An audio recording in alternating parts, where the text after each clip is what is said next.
Commerce Alive Today presents Barneys, New York.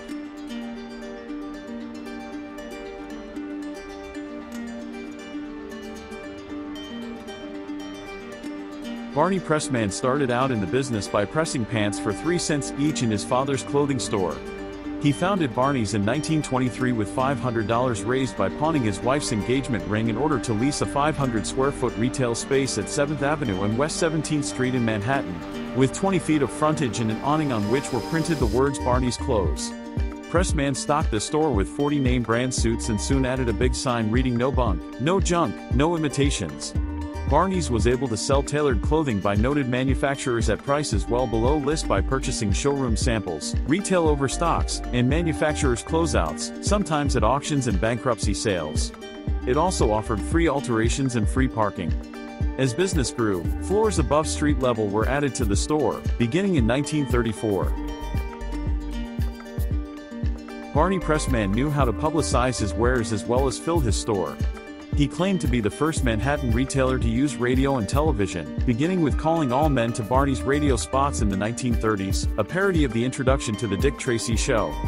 To advertise Irish woolens, he sponsored radio programs featuring Irish tenors and bands playing jigs. Women encased in barrels gave away matchbooks with the store's name and address. He even chartered a boat to take 2,000 of his customers from Manhattan to Coney Island. Barney Pressman's son, Fred, joined the business in 1946.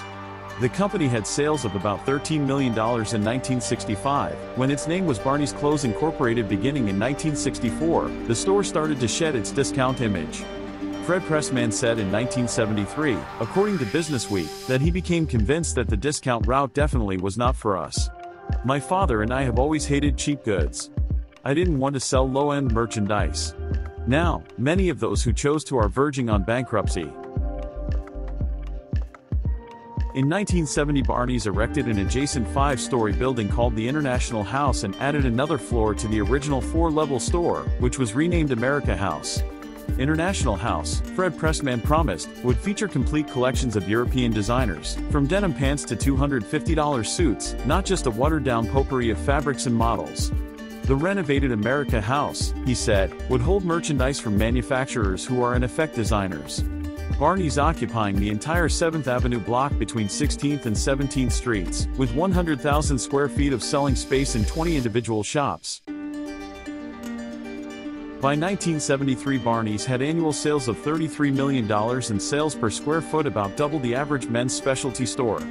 The store was stocking 60,000 suits and employing 232 tailors for alterations.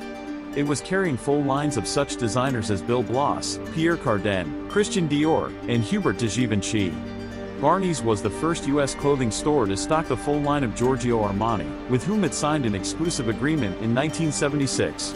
Its 13 buyers were free to reorder at any time of year.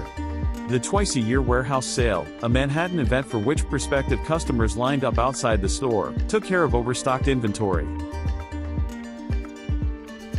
Barneys started carrying women's clothing for the first time in 1976, on the 3rd floor of the International side, with fashions from more than 20 houses represented. Fred's son Gene, who was responsible for the plunge into women's wear, moved the women's area to a new top-level enclosure called the Penthouse the following year. Barneys also added housewares, cosmetics, and gifts to its inventory during this period.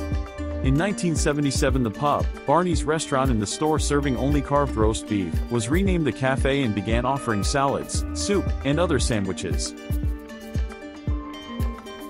At Gene's behest, the apostrophe in Barney's name was dropped by 1979, and about 1981 the company name became Barneys Incorporated and the store Barneys, New York. In 1981 the women's penthouse became a duplex. Some 80% of the women's merchandise was being imported, compared to 40% of the men's goods. In 1986 Barneys completed construction of a 70,000 square foot women's store in a row of 6 restored townhouses and 2 larger adjacent buildings along 17th Street, 2 years behind schedule and at a cost of more than $25 million. The new store included a unisex beauty salon and restaurant, antiques and accessories, gifts, and housewares boutiques. The New York Times article by Michael Gross on the opening called it at least the equal of the best of its kind in New York, in terms of space, design, display and merchandise. It accounted for about one-third of Barneys' sales of some $90 million the following year. In 1988, Barneys opened a 10,000 square foot store for men in Lower Manhattan's Swank World Financial Center. Soon after, the company announced it would build a national chain of as many as 100 clothing stores, starting with 3 in Manhasset, New York, Short Hills, New Jersey, and Newton, Massachusetts. The proposed new stores would offer 75% women's apparel and 25% menswear, with the company's own private label merchandise representing about 20% of sales. The stores were to be run by Barneys America, with Gene Pressman and his brother Bob as co-chief executives. To meet the ambitious goals, however, the parent company needed investors, and Wall Street looked askance at what Joshua Levine called several sets of financial statements, depending on who was supposed to be looking at them.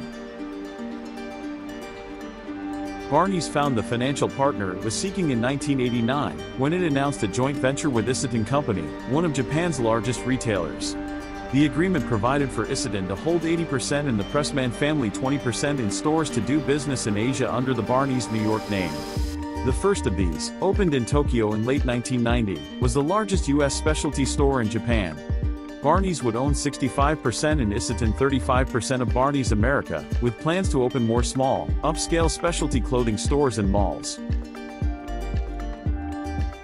The original 3 northeastern Barneys America stores were so intimidating to some women that a secretary visiting the Manhasset store called it the kind of place you'd have to dress up to go shopping.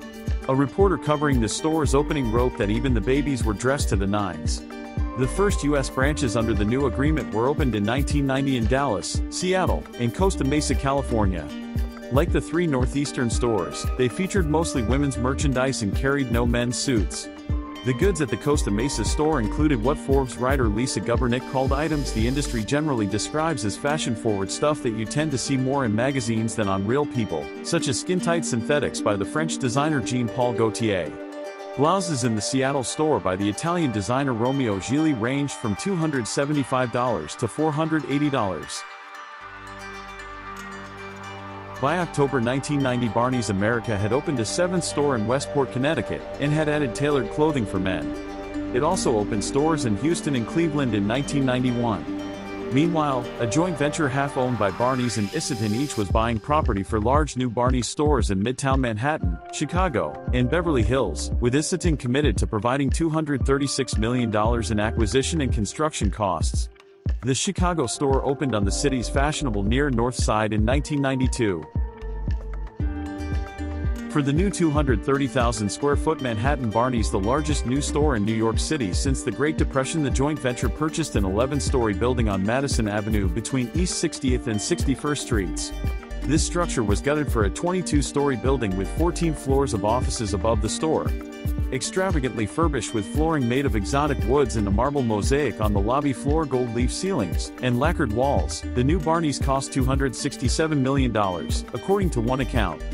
It opened in 1993. The following year, Barneys New York also opened, at a cost of $120 million, a 125,000 square foot store in Beverly Hills, including a 5-story underground garage hastily built to meet an unforeseen zoning ordinance. The Madison Avenue store did good business in spite of stiff competition in its posh locale, but some of the trade was at the expense of the downtown store.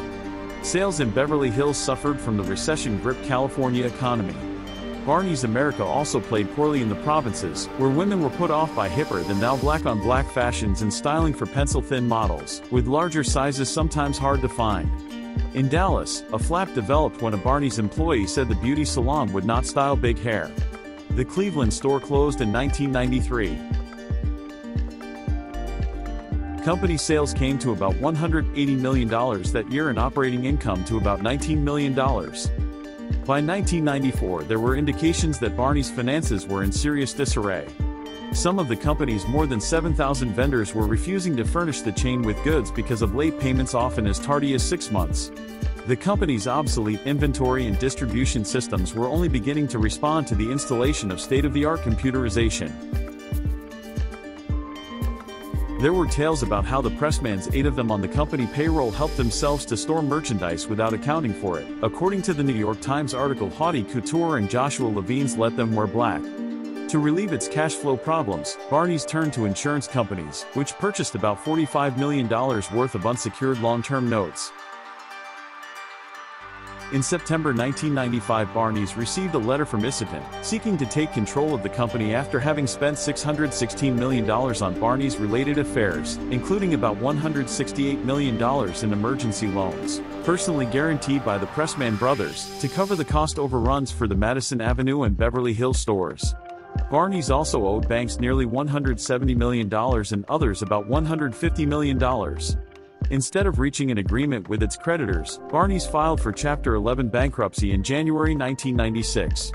It was later revealed that in fiscal 1995 the company lost $120.8 million on sales of $338.7 million. Azzedine, whose claims came to $480 million, won a judgment against the Pressmans for the loans they personally guaranteed. It also won title to the 3 Barneys New York stores in New York, Chicago, and Beverly Hills. The original Barneys closed in 1997.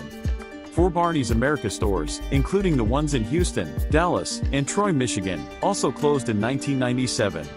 Basically, Thomas C. Shull, who was named president of the parent firm, told the New York Times in August 1998, Barneys had taken a New York store and placed it in other cities without really appreciating the needs and wants by market. He concentrated on making the enterprise more customer-friendly, hip but not haughty. Barneys, in fiscal 1996, lost $71.9 million, including a charge of $29.4 million for reorganization costs, on sales of $366.4 million.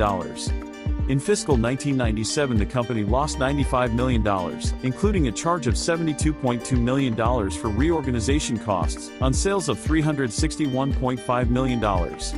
In fiscal 1998 it lost $20 million on sales of $343 million but recorded operating earnings of $17.7 million, compared to an operating loss of $2.1 million the year before. By the end of the summer of 1998 only 7 Barneys stores remained in existence. In addition, there were 11 to 13 discount stores in early 1999 and a distribution center in Lyndhurst, New Jersey. Gene and Bob Pressman stepped down as chief executives of Barneys in June 1998. A bankruptcy plan was approved in December 1998.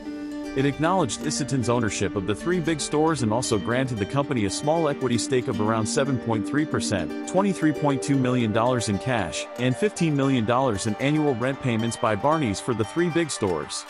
Some 70% of stock was allotted to Whippoor Will Associates Incorporated and Bay Harbor Management LC, so-called vulture investors who had bought Barneys debt at an average of 40 cents on the dollar. In August 1998 they held $133 million of the estimated $320 million in secured claims and had provided, or had promised to provide, Barneys with an equity infusion of $62.5 million. They paid $240 million for their stake in the company. The Pressman family retained about 1.5% of the stock. Remaining trade claims against Barneys were selling about 15 cents on the dollar in February 1998. On December 20, 2004, the Pressman family sold its remaining ownership, less than 2%, to the Jones Apparel Group, which in turn sold the company in September 2007 to Dubai-based private equity firm Eastothmar PJSC for $937.4 million. Included in Eastothmar's purchase was an estimated $500 million in debt. The luxury market took a sharp turn for the worse after Eastothmar's acquisition of Barneys. U.S. sales of high-end clothing, fragrances and accessories slipped 14% in 2009, according to Bain & Company. Although luxury was a star performer over the 2010 holiday season, spending trends have yet to recover to pre-recessionary levels. The privately held company doesn't reveal financial results but said that EBITDA rose by $30 million in 2010. Howard Sokol, Barneys' former CEO, resigned shortly after the change in ownership. The company failed to fill the position for over 2 years until it appointed Mark Lee to the post in September 2010. Lee is the former chief executive of Gucci Group and has consulted and sat on the board of many other fashion companies. After Lee's appointment, Barneys experienced changes in its staff, advertising, and website. Amanda Brooks, former creative director of Hogan, replaced longtime fashion director, Julie Gilhart. Lee's former Gucci colleague, Daniela Vitali, replaced Judy Collinson as head merchant. Former creative director Simon Doonan, now creative ambassador at large, was replaced by Dennis Friedman. Barneys advertisements and catalogs are usually shot in-house, but for spring 2011 candid shots by art photographers such as William Klein, Nan Goldin and Jürgen Teller were taken behind the scenes during New York Fashion Week. Some existing stores saw new renovations such as the in Madison Avenue location's main floor and co-op levels. The traditional red awnings were changed to black. In 2011, Barneys launched a new website called The Window, which was the retailer's primary social media landing page, a window into the Barneys world, with news about fashion and happenings at Barneys stores. As of February 2011, Barneys no longer sold Prada because of disagreements concerning prices and inventory control. Prada wanted to lease space, but control its own inventory and markdowns under a concession model. Barneys declined. In May 2012, Perry Capital acquired a majority ownership of the company, which reduced its $590 million debt to $50 million. It will have 3 seats on the 7-member board.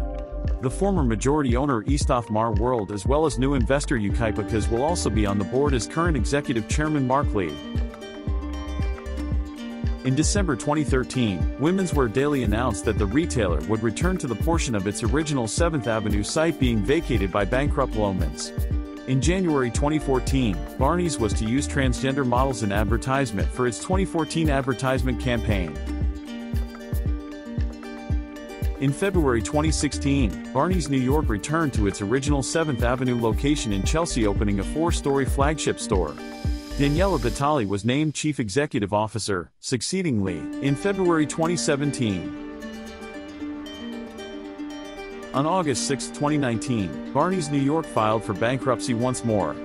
On October 25, 2019, Authentic Brands Group announced it had bought the company for $271.4 million. Barneys' brick-and-mortar format was eliminated, with the future of the business to be announced. The New York Times reported that Authentic Brands Group's strategy is essentially betting that the future of retail lies with abstract values. When ABG acquired Barneys, it was confirmed that its partnership with 7&i Holdings in Japan would remain intact. On Friday, January 15, 2021, Saks Fifth Avenue unveiled a 54,000 square foot space on the 5th floor of its flagship in New York, titled Barneys at Saks.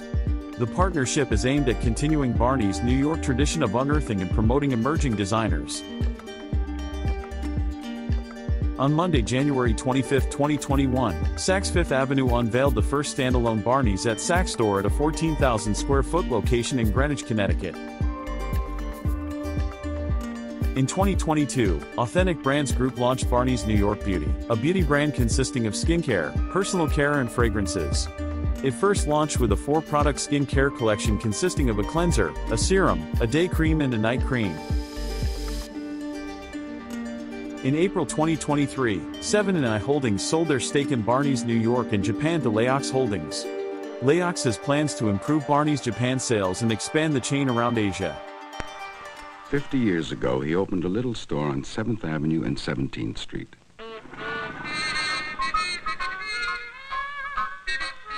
He opened that store with a grand total of 40 suits. He sold his suits during the good times, and he got by on the seat of his pants during the bad times. He worked long, and he worked hard. But if he did anything, he always gave the people of this town what they wanted. Their money's worth. His name is Barney. And today his store is still giving people their money's worth. Only now Barneys has a lot more to give. Today, that little hole in the block is not only the whole block, it's the single largest men's store in the world. Barneys has changed a lot in 50 years. But Barney hasn't. If you have any fond memories, please indicate it at the comments below. Thanks for watching, subscribe, and like.